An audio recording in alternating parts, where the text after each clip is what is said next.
Out here in the perimeter, there are no stars. Out here, we is stoned, immaculate. Hello and welcome. This is the C86 show. I'm David Eastaugh. As you know, we love a special guest. This week it's going to be the turn of the guitarist. It is the one and only Martin Bramah, who I spoke to very recently to find out more about life, love, poetry and all that other groovy stuff. Member and probably the main man of the Blue Orchids. They have a new album out which is titled Speed the Day, which is, yes, he says. I think it's on Tiny Global Productions. It is. And that's just come out. And they have got some live dates. And they've just played some live dates. So that's all good.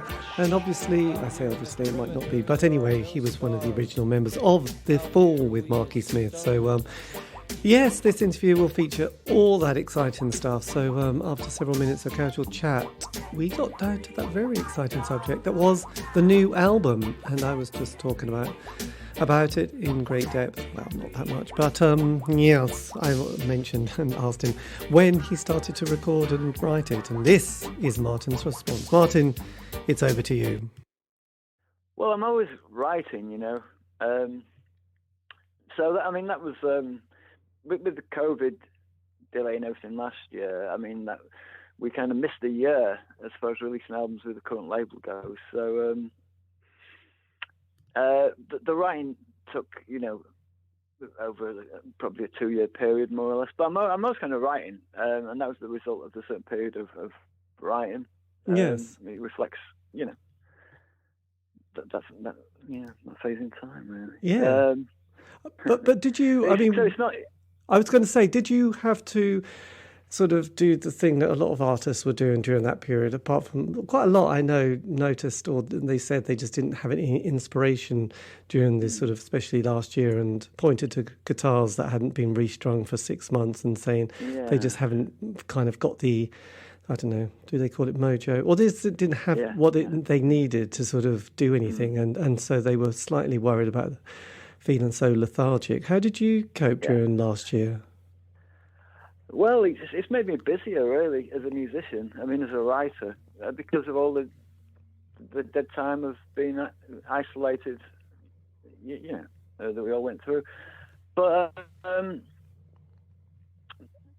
with this album that's just come out, I say this album because I've written a whole new album I'm about to record during the second lockdown, which was a very intense writing period. I wrote a complete album in probably 3 months. And we've yet to record it, but everything's written and ready to go. So, and that was like this winter lockdown, which I kind of went very, kind of internalized my view, and there was a kind of very wordy, intense record this time. But getting back to the one that's just come out, that was done in a short window in sort of July, August last year, and it was a really positive experience, really. But again, that album was ready to go just before the first lockdown was announced. So we wanted to kind of preserve, that feeling of the last rehearsal before, because we had like one more rehearsal before we started recording, and then the first lockdown came. So that knocked the whole thing back like 5 months. Yes. So this album, Speed the Day, is like pre the lockdown, even though we recorded it in the summer after the first lockdown, in a little window in July. Right, God, it's kind of made. I was going to say it's made recording and being an artist at the moment quite sort of. You have to be nimble, don't you? You can't mess about. Did it mean that you had booked a studio for this?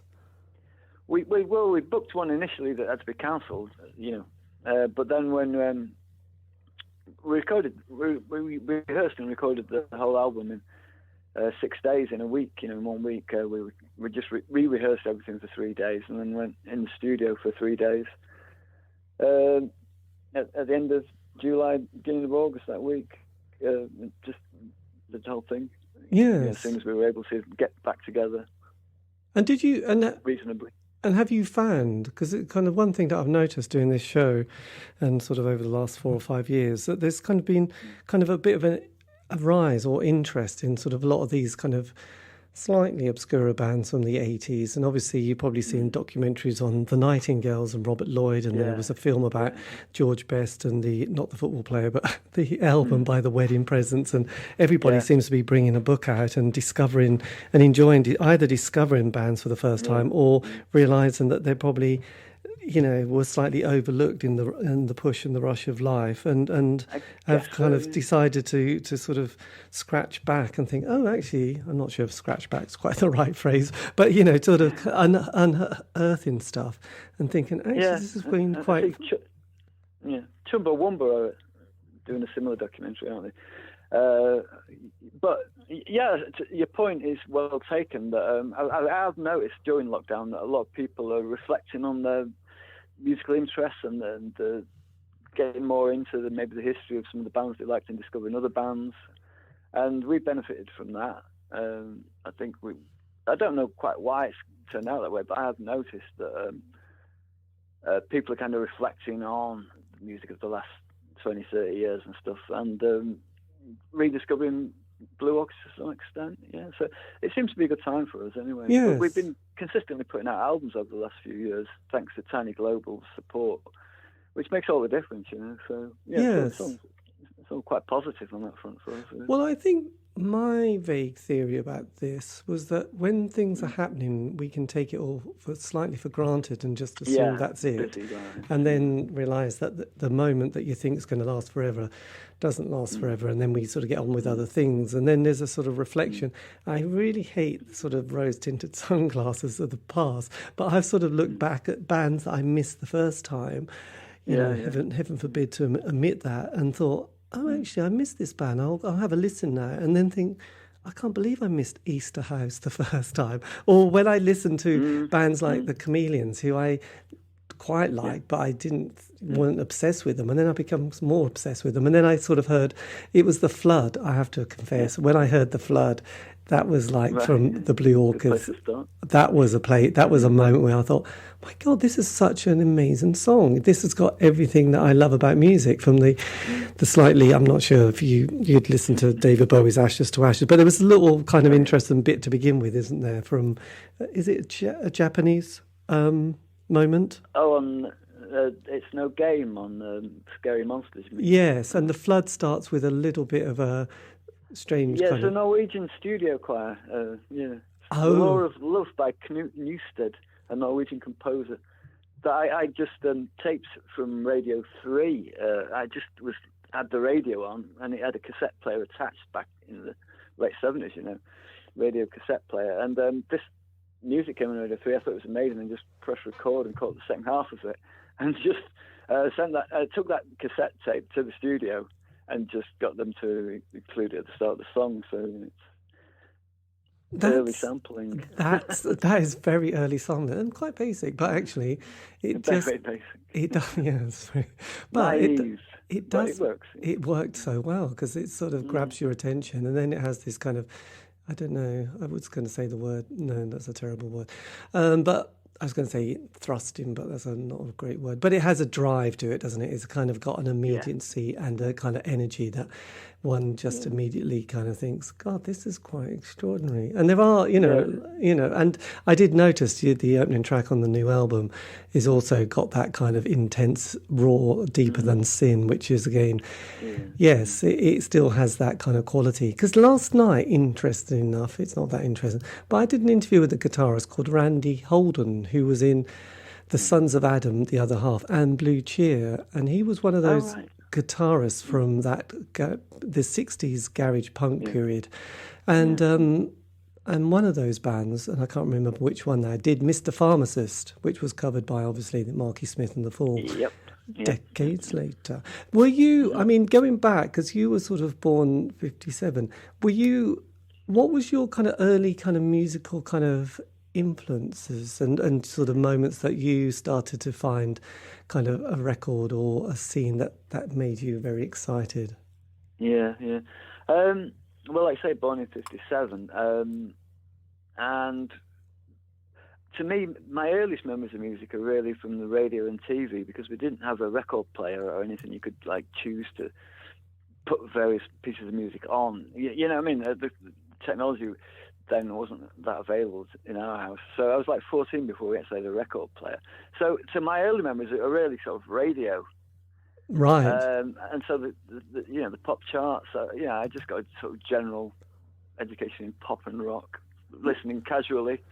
The Kinks stood out, and the Rolling Stones and things like that. But quite often, if I liked something, I'd presume it was the Rolling Stones as a child. I'm talking like teens. Yes. But the radio was just in the background. It wasn't something I really focused on music. And then I think at a certain age, I think glam rock turned my head on top of the pops.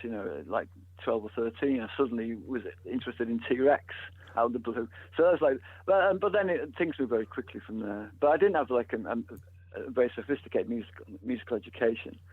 I was just like a working class lad, and pop music was in the background. And that was pretty much it. And easy listening, from the grandparents and all the rest of it. My parents liked the Beatles, so that was old fashioned to me at the time. Well, absolutely. What is interesting? I don't know. I'm rambling. I started to be specific because I wasn't like educated musically. Nobody sort of sat me down and said you should be listening to this from an early age. It was just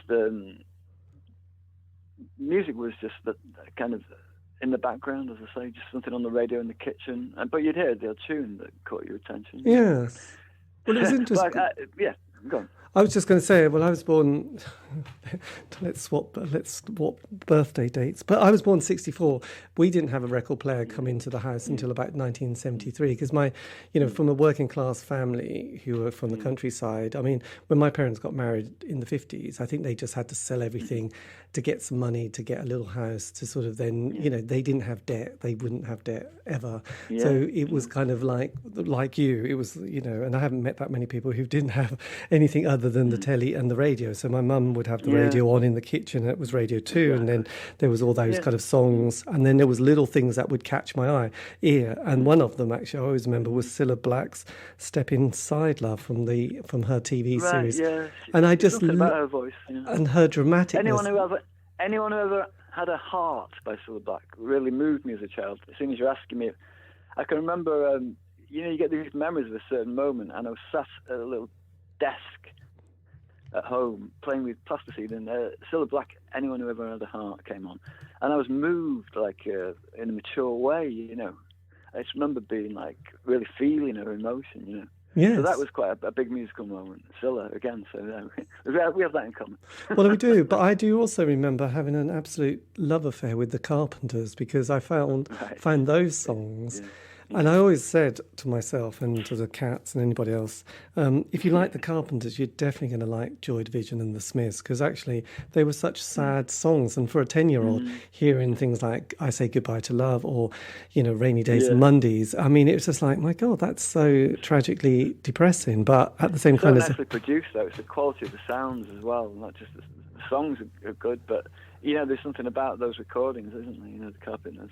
Yes. The quality of the voices and... Yes. So then, after that experience of all wanting to be in Gary's gang, as well as T-Rex and Slade and Sweet, and luckily David Bowie was my first single and first love with Space Oddity, which B-side had Changes and Space and Velvet Goldmine. What was your kind of early musical purchase? My first musical purchase? Yes. Was Slade, Because I Love You. On 45, and I started buying singles. Nice. That would have been like at the age of 14. So that was just in the charts that week, and I had enough money to go and buy a single. So Slade, and then the second one was Jeeped by T-Rex. God, that's quite cool, isn't it? Really. Yeah. It wasn't the Wombles, was it? I had some good singles at the time. Yeah. Yes, absolutely. And then when Family did you? Affair by. Sly. Sly. God, that's amazing. Yeah. That's a good one. Have you ever heard Iggy Pop's version of Family Affair? Yeah, I have. Yeah, it's quite good. I must have heard everything Iggy Pop's ever recorded. Right. I'm a massive fan of Iggy Pop. I mean, I quickly moved on from like T-Rex and Bowie to New York Dolls, the Stooges. The American kind of pre-punk that was coming in. Yes. So. Iggy was a massive influence on me when I was young. I just thought he was amazing. So, I listened to most of his music over the years. It is quite something. So then when did you find yourself purchasing a guitar?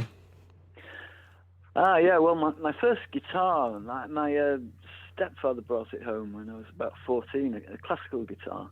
It was right-handed, and I was left-handed, so like a restrung. It was just a cheap classical nylon string guitar that a colleague at work had sold him. He was a chef at a hotel in Manchester.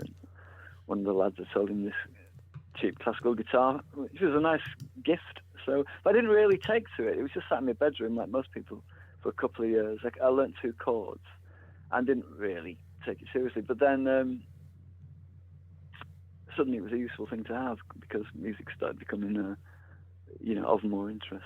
Yes. So I was probably, like I said, I had it in my room for a year and 2 years before I started really playing it. Yeah. And did you? I was trying to play it. So was it at sort of the mid-70s when your first musical combo started to sort of happen?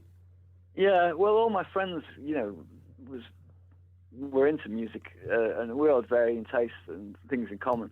But it was a very intense time for music, the mid-70s, I think. Especially if you're a teenager. There was so much to discover, and we were like really hungry for music. So, from the naive beginnings in sort of glam rock and hard rock and stuff, we quickly developed quite sophisticated tastes in music. All the music that was available, we had quite broad tastes. Yeah. I just wondered how... But as a guitarist, I just wondered... As a guitarist, I started with the blues. I learned some blues standards. I was self-taught, but I bought a couple of books with blues standards in, and I learned them from the books, Right. And then I kind of want to invert it all. My early songwriting, it was all about kind of stripping away the cliches and kind of inverting the patterns to create something new or different, but that still had that, rock feel, a blues feel. But I learned from playing blues standards and then just try to develop an original style. Yes. I liked a lot of jazz guitar as well, but but basically I was still the punk rock at heart, I guess. I know, Stooges and the Velvet Underground and all that. So when did you start listening to the sort of Nuggets collections? Because that's always quite... About the same time as punk was starting, really, 76, that's when Nuggets came out, isn't it, I think? Yes. And reviewed in the papers, and we were on it, so we were listening to all that stuff at the same time we were listening to the punk bands at the time. It's all kind of contemporary in that sense. Because I didn't know about I knew about the Stooges before I knew about the Doors, for instance. As a teenager in the 70s, Bowie was raving about Iggy Pop and the Stooges, so I'd listened to the Stooges, and then Iggy Pop was talking about Jim Morrison as a big influence, and so I'm like, who's this Jim Morrison guy? I'd heard of the Doors, but thought there was something like Bread. I had no idea, and then but I knew this Jim Morrison guy was interesting because Iggy Pop rated him, and then got it all backwards. Yes. So but the Doors are a massive influence, classic band obviously, but I discovered them via the Stooges, which is the wrong way around, I guess. It's interesting because the Doors don't really they were one of those bands I remember in the 80s being absolutely obsessed with the end and then sort of break on through, and then you sort of, and I love that last album he did where he obviously decided he was just going to do this one album and then just disappear to Paris. And I just think, it's kind of like all the songs on that album are like a bit of a goodbye to his kind of friends and family and everybody. Yeah. And I just always find that kind of mesmerising. I think it was one of those classic album series as well, which they did. But the Doors also don't get a huge amount of mention in the world that is the 60s. They do. Do you think so?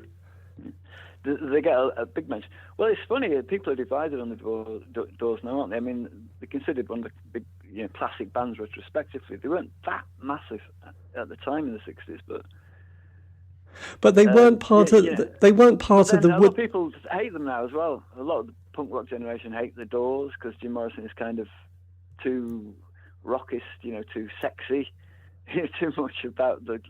It's too sexual. A lot of feminists don't like Jim Morrison. I don't know, but then obviously he's got a massive fan base as well. But because of the whole counterculture Woodstock, they were never part of that, and I know from they were never going to be asked to go to any of those kind of festivals. Well, they went to the Isle of Wight, But I know that with David Crosby from Crosby, Stills and Nash, when he refers to them, he said they were like the underside to some rotten place that, you didn't want to go to because they were kind of, I don't know, they were kind of a bit too out there, and they were never part of that kind of lovey-dovey scene. I mean, even the Velvet Underground, I always get confused with the film Goldmine, but the Velvet Underground gets such kudos because of the Andy Warhol and, John Cale and Lou Reed. But I think the Doors, personally, I just think they're one of those bands that get a little bit squeezed out because everyone feels a little bit, I don't know, they just don't fit into any kind of nice little scene that much. But I mean, personally, I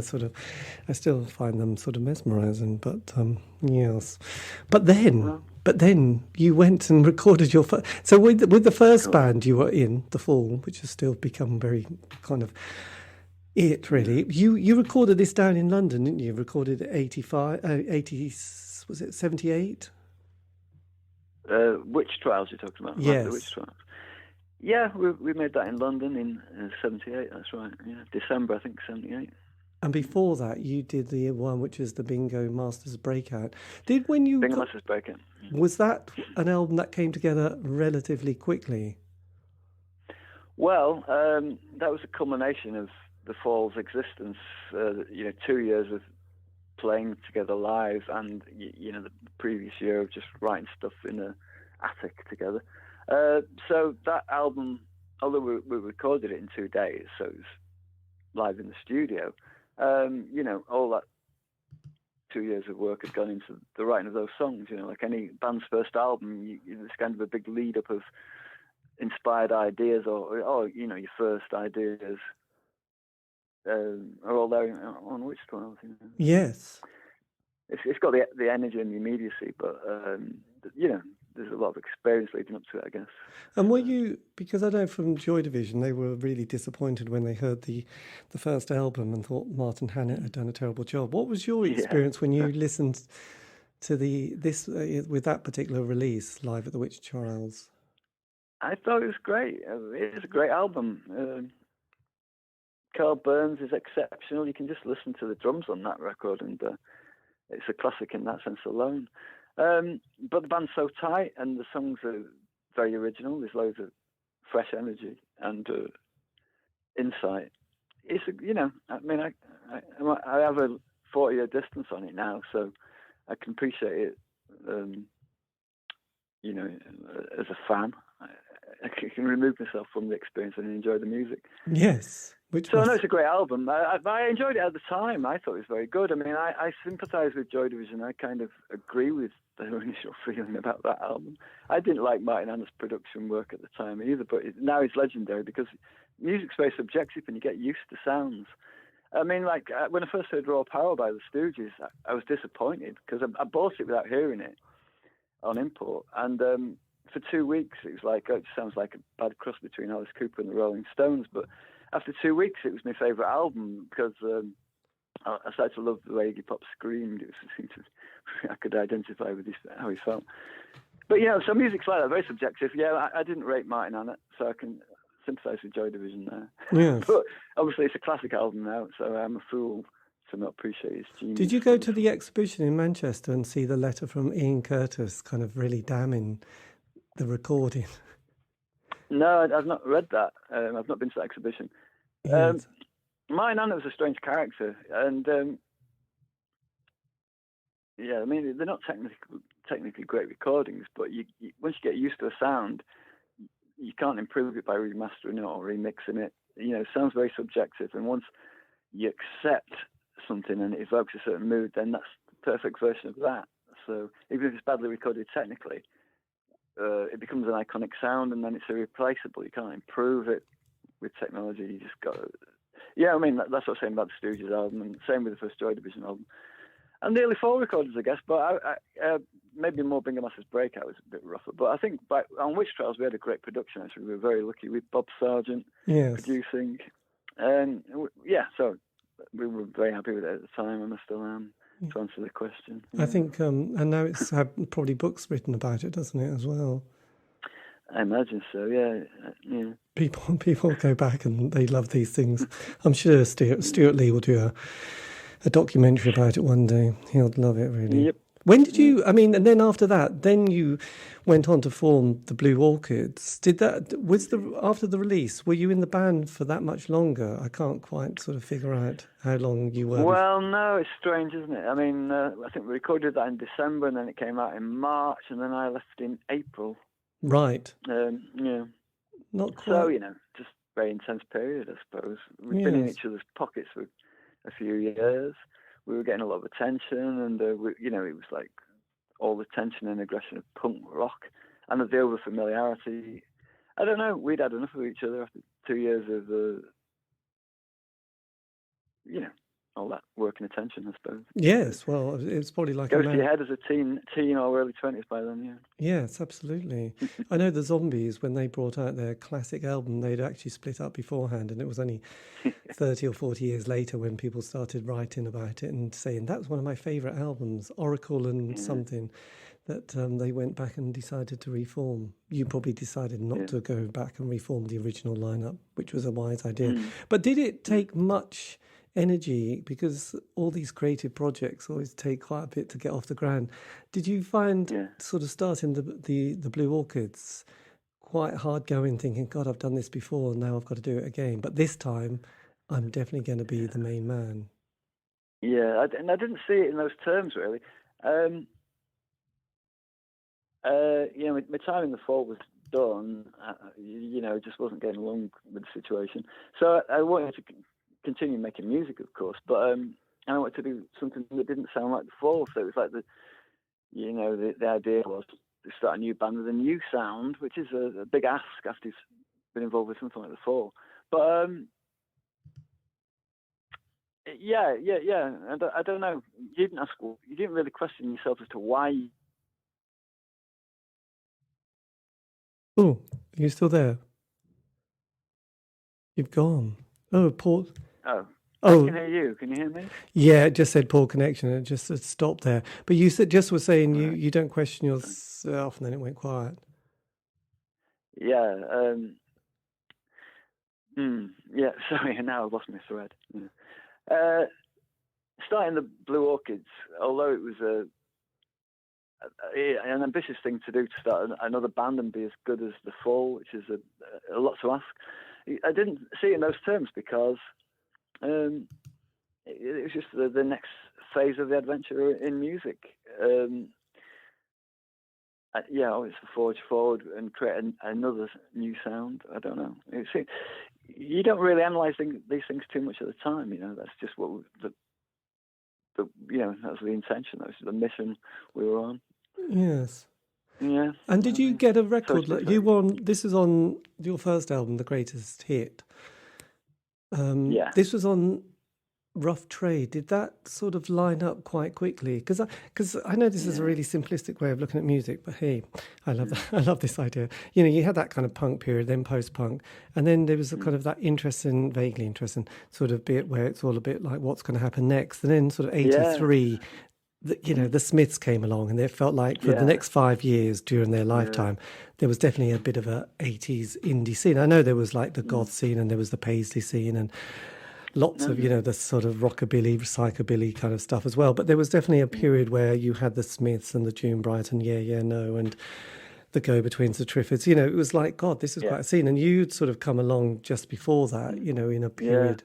And I just wondered what it was, what it was kind of like, sort of trying to work out how to tackle the 80s. Yeah. Yeah, the 80s was kind of unknown territory. I was surprised the way music went, in a way, by the mid-80s. Because we really thought we were at the frontiers of a new kind of music. Naively, because, being in our early 20s and stuff, we were very idealistic and thought music was really going to become, it's hard to say what. But, then you start to hear things like Material Girl, and music became very materialistic.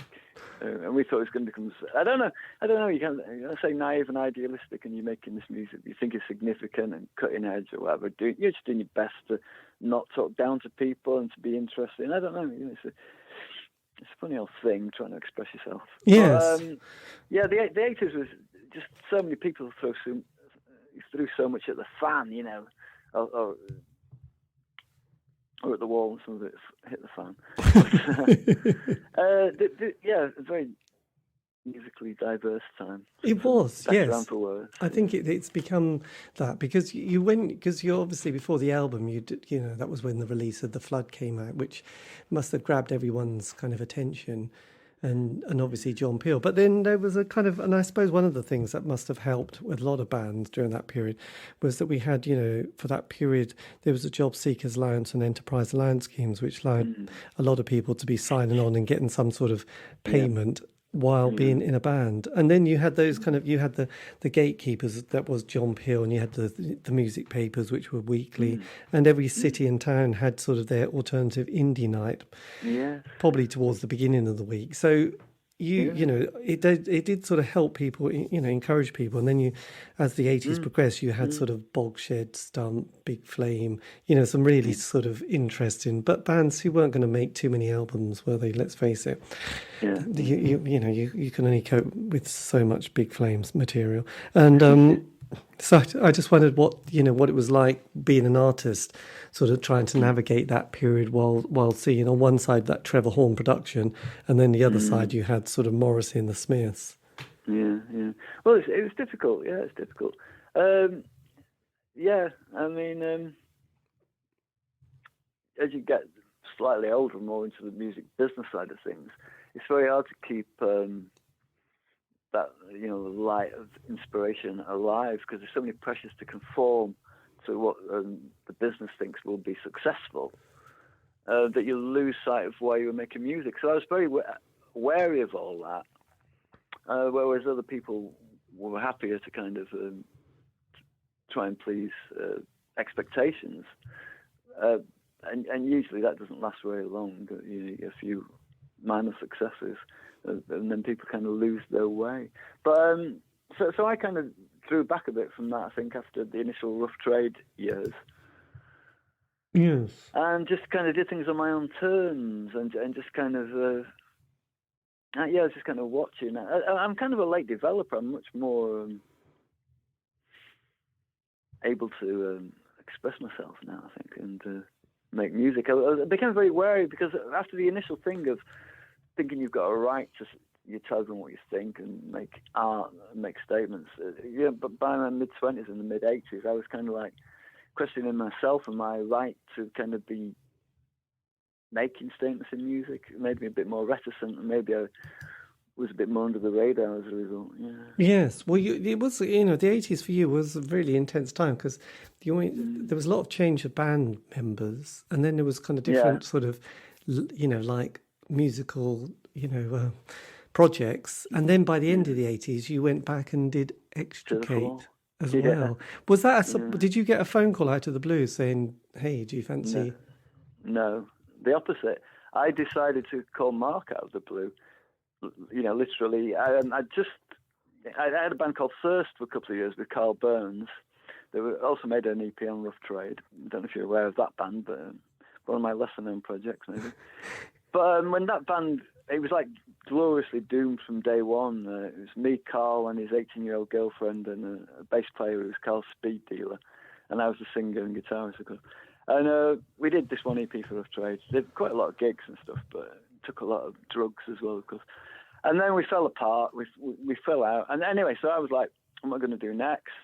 And Briggs had just left The Fall, and I hadn't spoken to Mark for like 10 years. And but I still had his phone number, which hadn't changed. And I just phoned him out of the blue and said, fancy doing a bit of songwriting? Because all our differences were kind of water under the bridge, as far as I was concerned. Yes. We just hadn't spoken for ages, but we had no reason to do it. So I just phoned him up. Simple as that.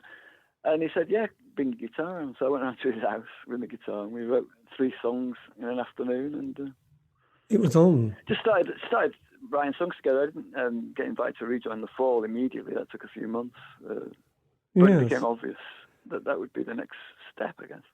Because that was quite an intense period for the band as well, because they'd done I'm a very busy period that year, yeah. It was very, because I remember going to see I'm a Curious Orange down in London with Michael Clarke's dance company, which is very arty. And but then by the time you rejoined the band, we'd sort of had the sort of rave scene was in full swing. Plus we had the Seattle grunge scene as well. And with this, Extricate, you'd sort of teamed up with people like Adrian Sherwood and Cold Cut. What was that like recording? Yes. Sounds like some butcher. Cold Cut. Coldplay. No, not Coldplay. No, obviously. What was it like in the studio with that particular album? It was a mixed bag because it was a lot of money was spent on the recording of that album because it was recorded in like 3 or 4 different studios, sort of state-of-the-art studios. Some was done at the Virgin Manor. We spent a couple of weeks at the Virgin Manor. Swan Street in London in the British Museum. We were in with Adrian Sherwood. So various studios over a few months and various lineups of the band. I don't think the whole band weren't in the studio together for most of that album. It was all done in bits, I think we worked better when we were all playing live together, like on the John Peel sessions. Yes. At the time, I mean, you can hear the John Peel session that came out just after the album, or at the same time, and there were better versions of the songs, I think, when we'd all just playing live, and that's the way I prefer to work. But yeah, Extricate cost a lot of money to make. It was recorded over a few months at a lot of expensive studios. But I just rejoined the band, so. And were you touring with the band for that album? Yeah. According to Steve Hanley, he said, no, that was the Fall's busiest year because we just signed a deal with a Polygram, and it was like the Fall's biggest record deal, I think. So that Extricate was the best-selling Fall album also. Nice. Surprisingly, I'm not saying it's the best album, but it sold really well because it got promoted all over the world. I mean, the Fall did a world tour that year to promote that album. So, we were in Australia, all over Europe, we went to Brazil, America, etc. We got around the world that year. You must have been totally cream-crackered by the end of it. Yeah, it was a mad, intense period. Yeah, there's some mad times. Yes. It was brilliant. Yeah. It must have had its moments. But then, certainly. Did you leave after the tour or during the tour? I can't work that out, actually. Well, I was fired in Australia at the end of the Australian leg of a tour. They were going on to Japan, but Mark said to fire Marsha and I at the end of the Australian leg of that particular jaunt. Yes, so, my God. What can you do?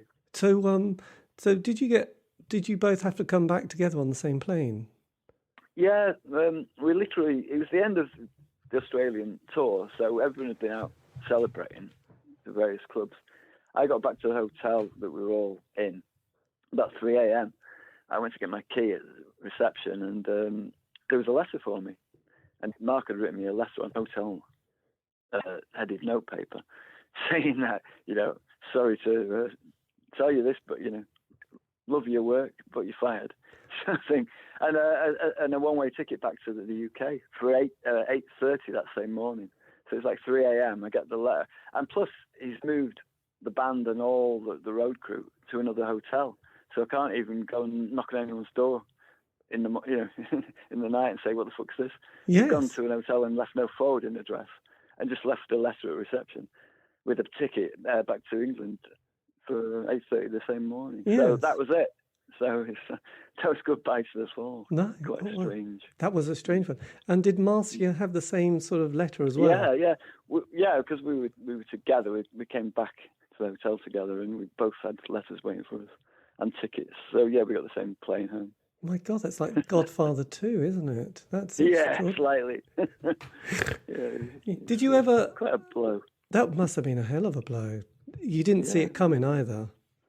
Well, I can't say I didn't see it coming. No, it was very much in the air. Yes. Oh, well. I thought it might happen when we got back to England, put it that way. But I didn't. I was really looking forward to going to Japan, of course. I'd never been to Japan.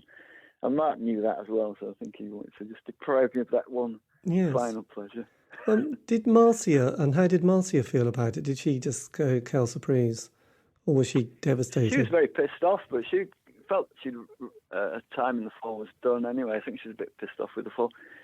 Being a New Yorker, she wasn't so in awe of The Fall. It was kind of a job. She enjoyed the kudos of being in The Fall, but it was a job she was getting bored of. Yes. It's the nature of Marshall, I think. She enjoyed it, but, it's just, I don't know. You've got to move on. She kind of handled it fairly well. We were both pretty pissed off to lose the job because the money was quite good as well. Apart from anything else, you're out of work. Yeah, and also Australia is a long way to travel when you're feeling... That as well, yeah. I mean, the initial shock of the day, it was more about, just getting on a plane and coming home and leaving everyone without being able to say goodbye to your friends, within the crew and the band. It's like... Yeah, I mean, I don't want to go on about it. No, God, I know. But asking me the question, it was a difficult day, obviously. Difficult few weeks. Yes, but you then get together with Craig Gannon from he did have a short period in the Smiths, and you sort of got the Blue Orchids back on the road again, didn't you? I came back, and then to do something, it seemed a sensible thing to use the name Blue Orchids. There's never been a reunion of original Blue Orchids or anything like that. I mean, each record has had a slightly different lineup. So, when I was fired from The Fall, I sort of put another band together and used the name Blue Orchids, which it's hard to do, obviously. But people do. So, there is this thing of if a band reforms, it ought to be original members, or it's some kind of like you're cheating people. I don't know, but if you're going to work as a musician, you kind of got to go with... I've had this thing recurring over the years of changing the name of the band that I'm working with or the name I'm using. And I keep coming back to Blue Orchids as a strong brand. I'm always been told this by record labels and business-minded people, that Blue Orchids is the strong brand that you're associated with, and you should use that. And I keep... so finally I'm at peace with that, but yes, I made some uncommercial decisions about changing my name and then starting afresh as far as I'm concerned. Sorry, what was your question of? No, it's fine. I was excited when you started talking about branding. I thought, this is very exciting.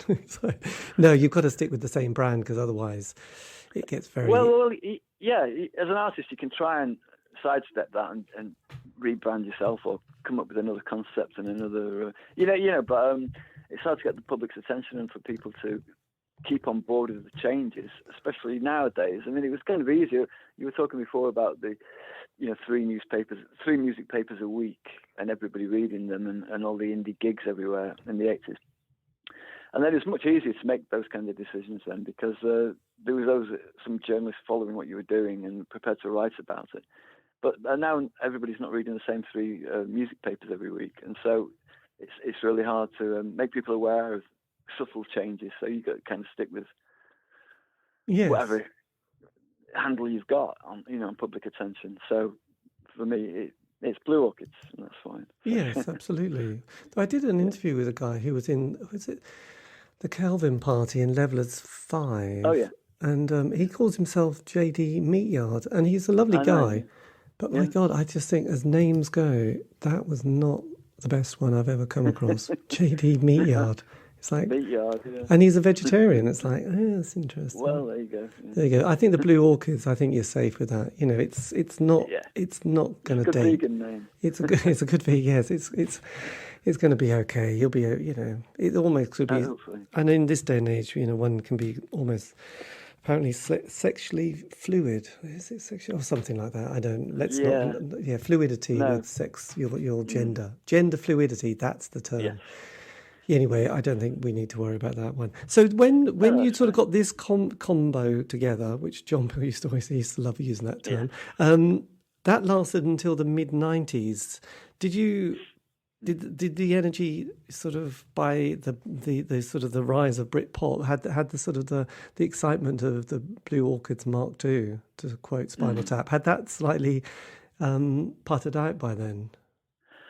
Well, the trouble was I was really having problems trying to get any kind of record deal at that point in the mid-90s. It's kind of, Like you said, Britpop was starting to happen, and there's a lot of, a new generation of young bands, and I was like X-Fall and no longer a Spring Chicken, I suppose, in the pop world, or, the rock indie world, and so nobody really wanted to release the stuff I was demoing and sending to labels. It was just as simple as that. And I was in my 30s, and I was starting to question the whole thing, because it'd come quite easily to me, in my late teens, and we'd kind of taken it all for granted. The Fall was successful quite quickly, because we were in the right place at the right time. And I think by my 30s, I was like, I just need to get away from it and reassess my relationship to music and why I was making it. And it was just a difficult time. We couldn't get anything released to any significant level. So, you just feel like you're banging your head against the wall. I think it's hard for a lot of X-Fall members to get a record label interested, because like the industry will put up with the Fall, but X-Fall, and it's like, nah, you know what I mean? That's how I was feeling at the time in the early 90s. Right. Yes. So it was just a difficult time, really, and I just gone with my life. I got into other things, and I kind of dropped out of music for a few years. And then good old Cherry Red Records come along. That's right. And put together a compilation, A Darker Bloom. Yeah. Nice play on. Yeah, they just contacted me out of the blue. I didn't have a band. I was just working a day job. I was living in South London at the time, in Clapham South, just under the Clapham Common, that sort of area. But I just got a letter in the post from Cherry Red, funnily enough. But that was the start of gradually clawing my way back through the back door.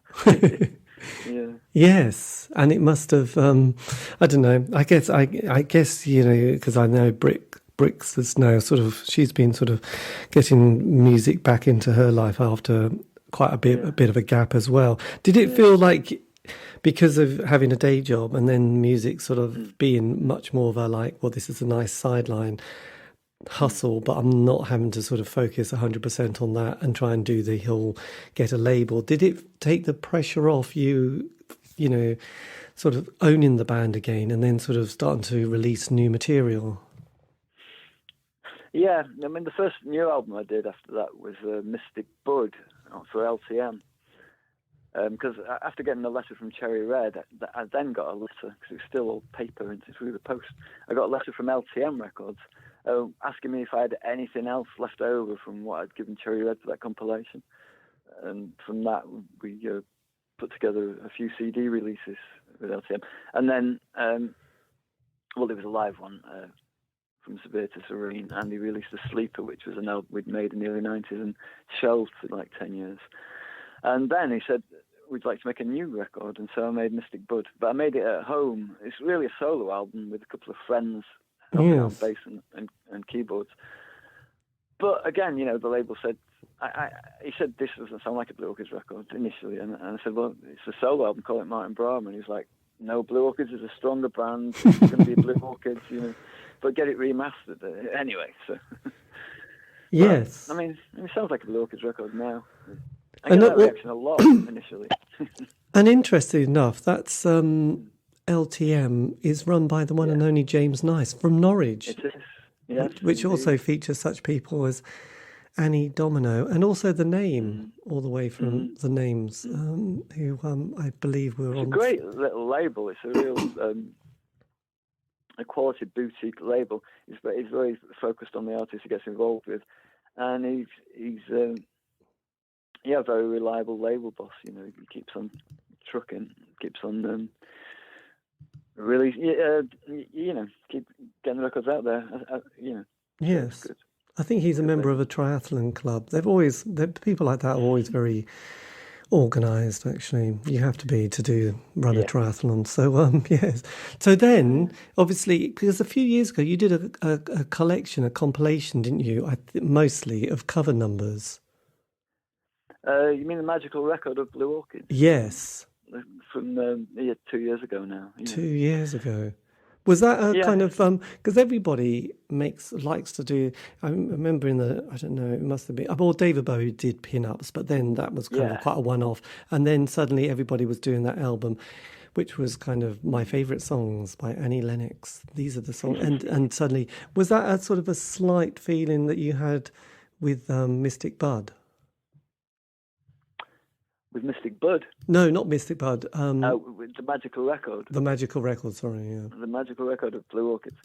Yeah, it was a funny... the way the album came about was quite odd, really, because initially we were just going in the studio to, like, make... to record 3 covers to give away as freebies with the previous album, Righteous Harmony Fist. The record label wanted us to do like a free CD attachment, you know, as an extra bonus thing.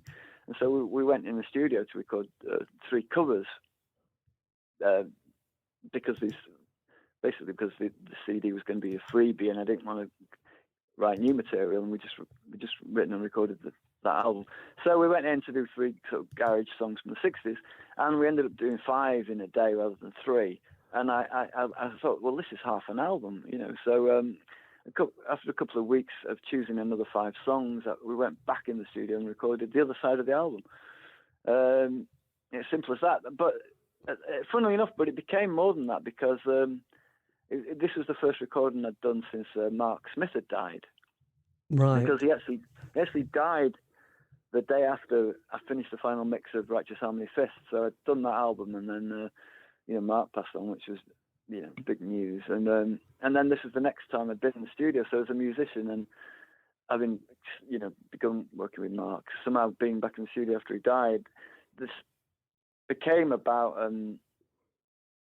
our initial musical relationship. It was like before we were The Fall, we were called The Outsiders, and we never made a record. But in a way, when we loved all that 60s garage psych stuff, and I was kind of making something in the spirit of, it became like the album we might have loved when we were 18 or 19, so just recording obscure 60s garage songs and a couple of that were obviously more contemporary. Yes.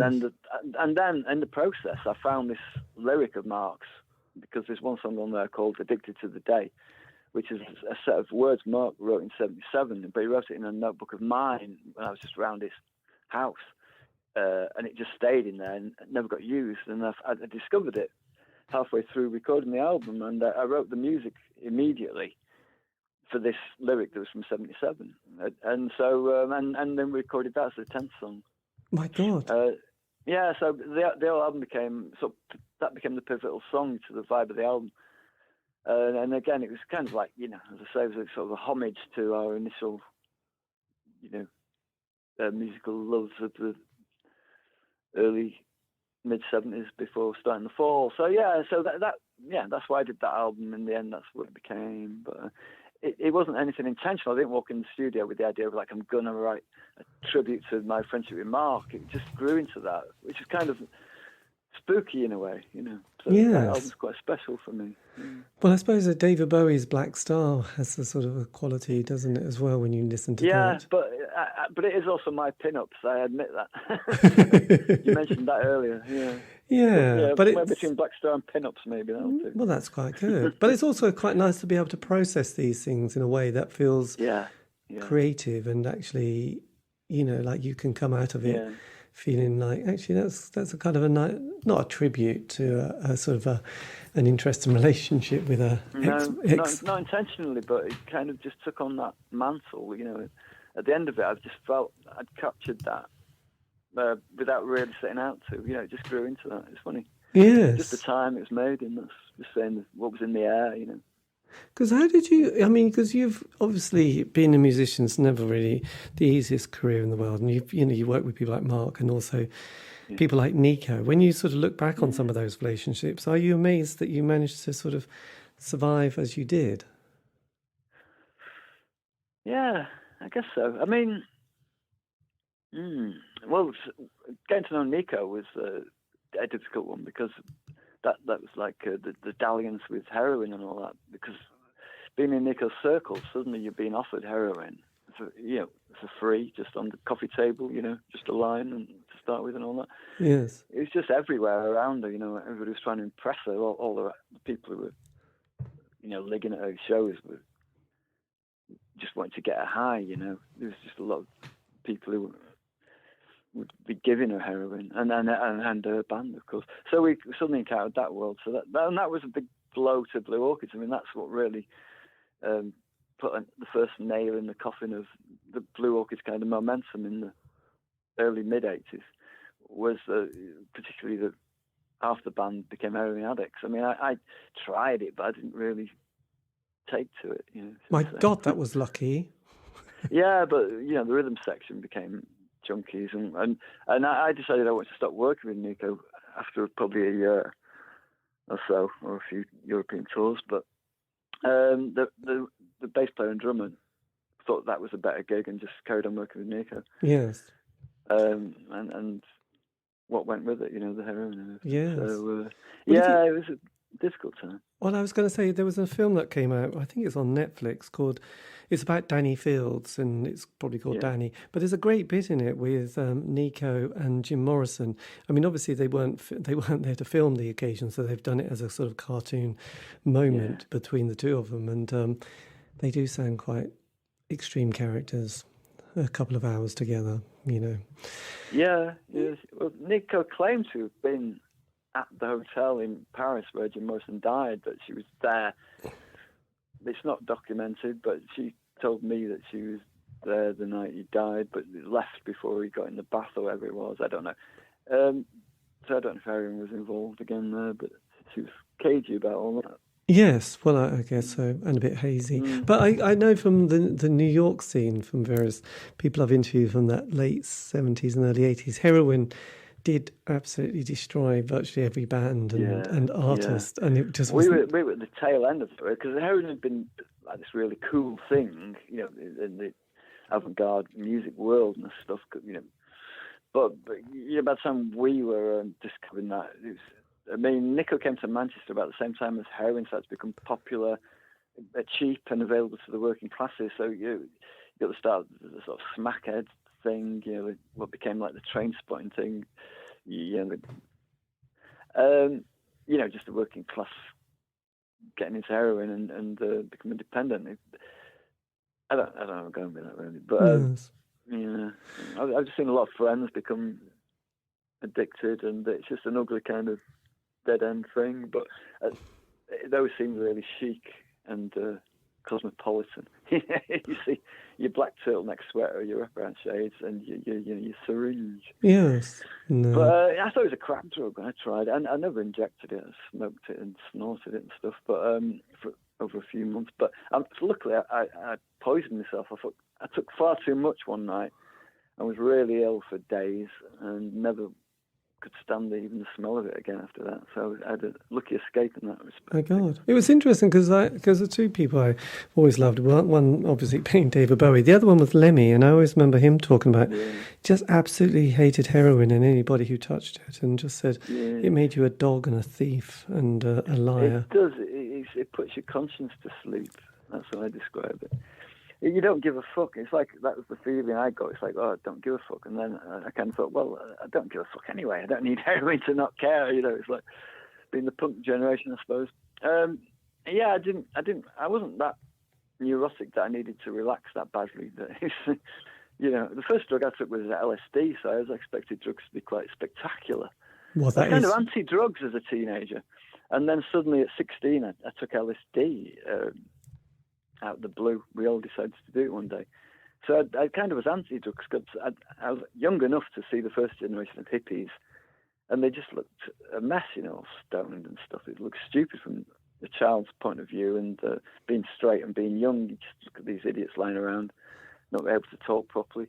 And so I was kind of anti-drugs, but then suddenly the LSD, we decided to experiment with that at age 16. So, but and it was very strong, so that I thought all drugs should be as profound as that, and I thought heroin might be like LSD, but without the downside, without the horrors. But it wasn't. It was just crap. It's just like the ultimate relaxant or something. Well, I suppose with LSD, it is quite a psychedelic experience of sort of watching, the sky turn purple and the most extraordinary sights. You get a lot for your money, don't you? Really, let's face it. Yeah. And and it's also from experience, yes, long experience. But there was kind of like, wow, this is what heaven's going to be like. And then there's like, oh, I think we're in hell. Oh dear.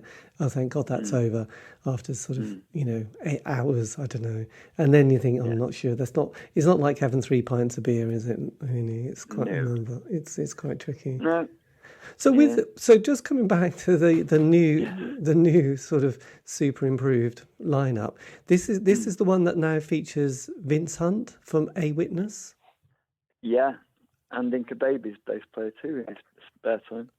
God. Vince Hunt, yeah, great bass player. Brilliant. And then Howard Jones, not the Howard Jones. No, the other one. The other one.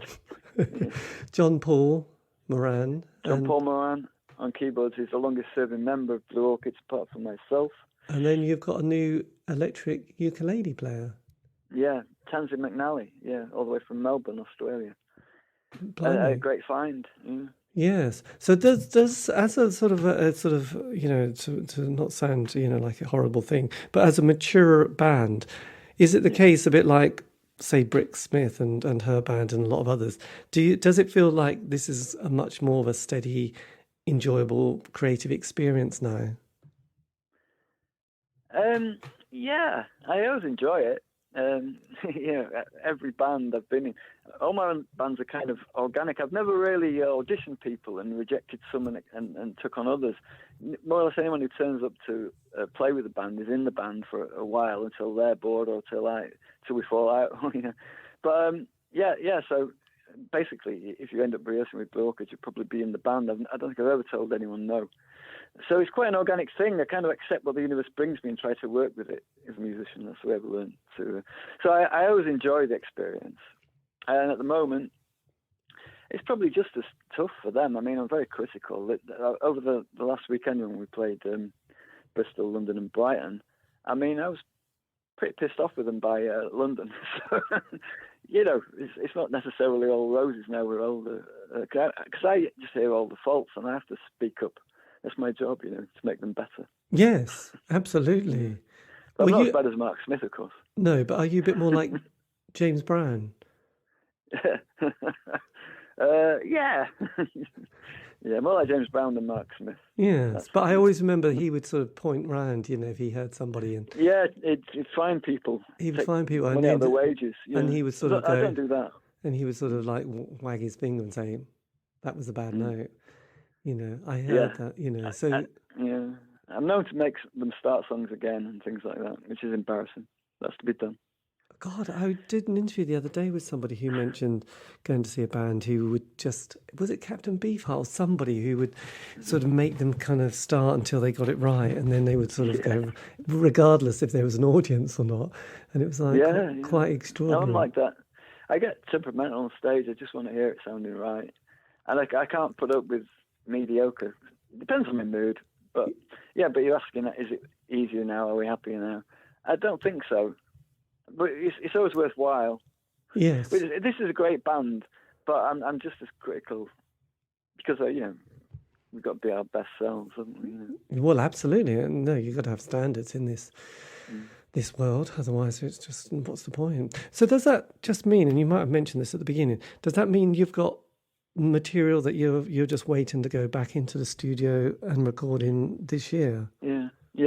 Well, I'm hoping to record late September, early October, because I've written 10 new songs, so that's an album. The band has just got to learn it reasonably to a standard where they can go in the studio and sort of work out the endings. Yes. Keep it fresh. And where are you going to be recording this? I've not booked a studio yet. I might go back to Wrexham in Wales to Rock 2, where we did the magical record of Blue Orchids, funnily enough, because that's got quite a nice natural sounding suite there. Did you say Rockfield? Rock 2. Oh, sorry. Rock 2 in Wrexham. Wrexham, in North Wales. Not Rockfield. Not that one. Yeah. So anyway. No, it's a nice one. And also, just lastly, do you have a producer that you feel really comfortable working with? I tend to produce myself, really. I usually work with the engineer provided by the studio, and I do most of the mixing myself with just the help of. Every time I've made a record, it's been a different team of people really. So I don't have a favourite producer I work with. I have some favourite producers. I mean, Tony Visconti is a great producer. For instance, I've never worked with him there, but I've learned a lot from him, from reading interviews and listening to how he works. For instance, but I rarely produce my own records, but with some help usually. Right, nice. At some point, yeah. So, yes, are you a control freak then? I don't think I am. But other people might disagree with that. I think I'm pretty reasonable. I mean, I've met some control freaks. I do listen. I'm prepared to listen, but I have to have the last say. In that sense, I'm a control freak. I think there has to be a firm decision from someone. Somebody has to be at the helm in these projects. It can't be a democracy. It can make things a bit mediocre, Well, actually, it's interesting because I remember doing an interview with Joseph Porter, who was in Blythe Power, and I think he took 30 years to realise that he should have just said at the beginning, actually, this is my band, Blythe Power is me. And to be honest, we're not going to have equal voting rights. And, if I write the song, I'm not going to include all the other members of the band on it because, they're my songs. So, it's quite interesting. He started with that anarcho-punk kind of anarchist kind of, we all want to be sort of diplomatic and... That's right. And then I've been through all that myself, And then I totally get that. And then he thought, no, actually, I do all the work. I carry it. So from now on, life will be easy. So there you go. I think you've just got to sort these things out sometimes, don't you? So anyway, look, if you were able just lastly, to sort of say something to your 16, 18-year-old self, I just wondered, is there any advice or any kind of words of wisdom that you'd have wanted to whisper and say, look? Yes. I'd say keep doing what you're doing. You got the right idea. Good. Well, I have to say, the new album, I know this probably sounds incredibly corny, but it does sound stunning, actually. And as somebody who's probably very critical, you probably go, yes, I know it sounds good. Thank you for telling me that. But it's I'm getting very good feedback. I'm very pleased. The addition of that electric ukulele, which is playing most of the lead. I mean, it sounds like a lead guitar. It's an electric uke. And so don't be listening for ukuleles, folks. Most of the lead guitar is that ukulele, and it's a great addition. It's added a new spontaneity that I knew was kind of lacking to some extent. So it is a great album, partly for that, and just generally the musicianship. And the fact we recorded it quickly. And the songs are good too. Yes. Good, so thanks, I agree. It is absolutely brilliant. I loved it. And yes, like I said, the vocals and that sort of passion. But, I have to say, The Flood is still, is one of the greatest songs ever written, isn't it? Let's face it. It is. Thank you. It's always going to be there to the end of time, really. But anyway, look, thank you ever so much for giving me the time for this. And if you want, I can always send you the link to the interview, and then you can always post it on whatever potential sites you have. Is this an interview for radio, or are you... Oh, radio. Yes, it's radio. It's going to just be audio. Clear, you didn't say at the beginning. So, yeah. Okay, that's fine. I wasn't sure if you were just recording it to write a piece, or whether it was... No, just kind of, radio stuff. So that will be that. Okay. But didn't ramble too much. No, God, it's brilliant. But anyway, look, thank you ever so much for your time. And yes, hopefully you'll be able to sort of tour some more. Hopefully come to Norwich one day if the stars line up. Well, I'd love to. Yeah, hopefully next year there'll be less restrictions and we can get back to touring again. The band is very keen to. We've got a mini tour with the Nightingales in November. Oh, fantastic. Just a few dates in November, and then we're playing Manchester Night and Day on December the 3rd, which will be our first Manchester gig of the year. So. Nice. Oh, that'll be fantastic. Well, look, thank you ever so much again, and all the best, and looking forward to your next album. Yeah. Okay. Yeah. Take care. Yeah. Cheers. See ya. Bye-bye. And that was me. I love leaving that last bit in just in case you're still listening, which is kind of amazing because it just has me fumbling over the end. How to say goodbye in a beautiful way or not. Anyway, a massive thank you to Martin Bramah for giving me the time for that interview. And like I said, the Blue Orchids have got a new album out, Speed the Day, which is fantastic. and that's just me slightly sounding a bit grovelly, but, there you go, and that's life. If you want to contact me, you can. This is the C86 Show. I'm David Eastaugh, and you can find me, yes, you can, on Spotify, iTunes, and Podbean. Just do C86 Show. All these interviews, chats have been archived, and also on Spotify, Facebook, Twitter, Instagram. If you wanted to contact me for some nice reason, you can just do C86 Show. And that's it. Anyway, I'm going to go now. So have a great week. Stay safe.